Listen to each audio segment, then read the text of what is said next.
이르되 주여 그러하외다. 주는 그리스도시요 세상에 오시는 하나님의 아들이신 줄 내가 믿나이다. 요한복음 11장 27절.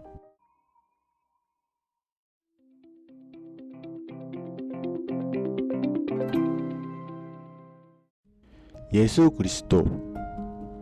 우리가 예수님을 부를 때도 여러 가지로 부릅니다.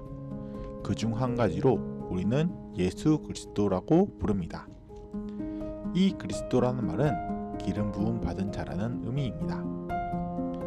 기름 부음에 대해서 생각해 본다면 구약에서 기름 부음을 받는 직책은 세 가지가 있었습니다. 첫째로 대제사장, 둘째로 선지자, 셋째로 왕입니다.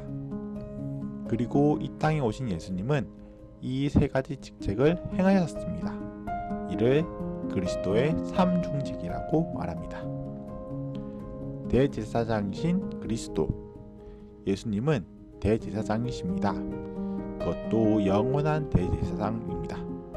과거 구약의 제사는 매우 엄중했습니다. 대제사장에게 아주 작은 죄라도 남아있는 죄로 성전에서 하나님이 계신 지성소에 나가면 그 사람은 바로 죽음을 당하였습니다. 죄가 있는 채로는 결코 하나님 앞에 나갈 수 없었습니다.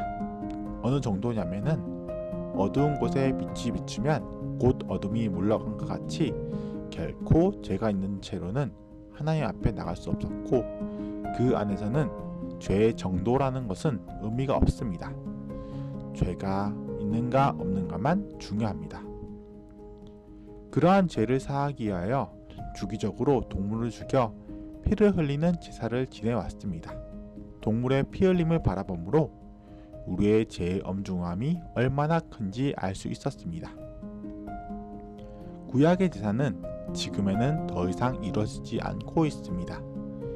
예수님이 스스로를 대속제물로 드리심으로 우리의 죄를 없게 하셨는데, 이전의 제사들은 영원히 유효하지 못하므로 짐승의 피 흘림은 매년 계속하여 반복해야 했지만, 예수님의 온전한 제사는 예수님이 오시기 전에 모든 사람들의 죄와 오신 이후에 모든 사람들의 죄를 감당하기에 충분하였습니다. 우리는 더 이상 제사의 제물을 드릴 필요가 없어졌습니다. 그렇기에 우리가 교회에서 함께 제물이나 음식을 나누는 그것을 제사의 허물이라 하지 않고 연보라고 부르는 것입니다. 하지만 사실상 편의상 헌금이라고 많이 부르고 있습니다. 예수님의 온전한 한 번의 제사는 우리의 죄를 온전히 없는 것처럼 희귀하실 수 있으시고 우리를 의롭다고 칭할 수 있는 그런 것이었습니다. 그렇기에 우리는 하나님이 계신 지성소로 나갈 수 있게 되었습니다. 우리는 하나님께 죽을 것이라는 두려움이 아니라 기쁨으로 나갈 수 있는 담대함을 얻게 되는 것입니다. 우리가 하나님께 나가는 것은 당연히 죽어 마땅한 일이었으나 그렇지 않다는 사실 자체가 매우 놀라운 일입니다. 그것 하나만으로도 우리는 언제나 하나님께 감사드릴 수 있는 제목이 될 수 있습니다. 선지자이신 그리스도. 예수님은 이 땅에서 제자들과 사람들에게 계속하여 하나님의 나라에 대해 선포하셨고 가르치셨습니다. 그 하나님의 나라에 대한 선포는 최후에 이루어질 하나님의 나라에 대한 희망을 품게 하였습니다. 우리는 천국이 어떠한 곳인지 스스로는 알 수 없었습니다. 그러나 예수님은 축제의 이미지로서 천국의 풍족함을 경험하도록 가르쳐 주셨습니다. 우리는 그 하나님의 나라가 어떤 것도 부족함이 없이 온전하고 풍족한 곳임을 알게 되었습니다. 그리고 그것은 매우 아름다운 곳임을 알 수 있습니다. 사람들이 아름답다고 여기는 금과 은, 보석, 백향목 등 여러가지 예를 들어서 그것이 얼마나 아름다운지를 그 당시 사람들에게 보이셨습니다. 하나님의 나라의 아름다움을 어떻게 보석이나 세상의 부귀와 같은 것으로 표현할 수 있겠습니까? 그 천국이라는 곳은 말할 수 없는 아름다움이 있는 곳입니다.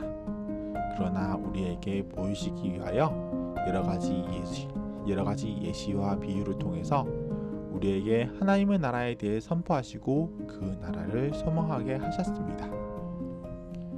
왕이신 그리스도 예수님은 우리의 죄를 대속하심으로 영원한 제사를 이루셨다. 그러나 이것만이 전부가 아닙니다. 예수님은 지금과 영원 후까지 우리가 온 세상을 다스리는 주인이 되십니다.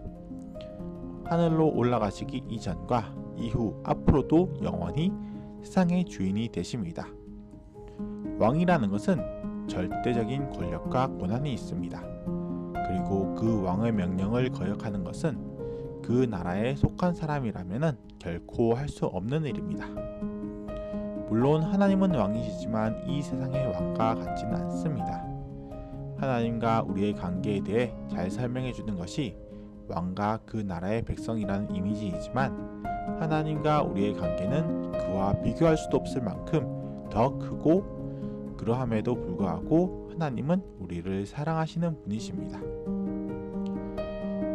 그 사랑을 이유로 우리는 하나님을 거역하거나 하나님의 명령을 듣지 않을 수는 없습니다. 하나님을 우리는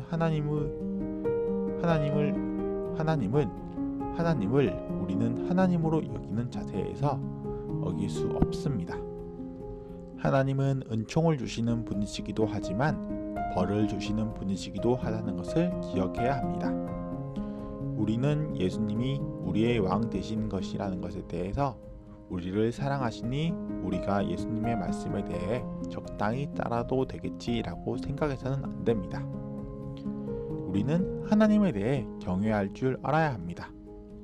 하나님을 사랑하면서도 하나님의 위치라는 것에 대해서 두려워할 줄도 알아야 합니다.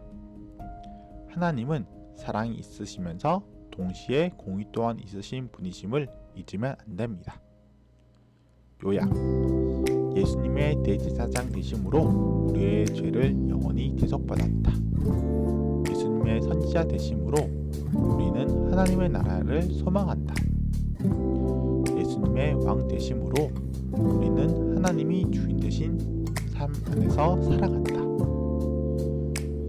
더 자세한 내용을 알고 싶으시다면 아래 내용을 참조해주세요. 더 많은 사람들에게 공유되기 위해서 구독과 좋아요를 꼭 부탁드립니다. 잠깐의 클릭을 해주신 것만으로도 더 많은 사람들에게 공유가 이루어질 수 있습니다. 꼭 부탁드리겠습니다. 여러분의 지식을 함께 모으기 위해서 알고 계신 것을 댓글로 남겨주세요. 궁금하신 점도 좋습니다. 참고하여 더 좋은 자료로 보답드리겠습니다. 이번 영상도 끝까지 봐주셔서 감사합니다.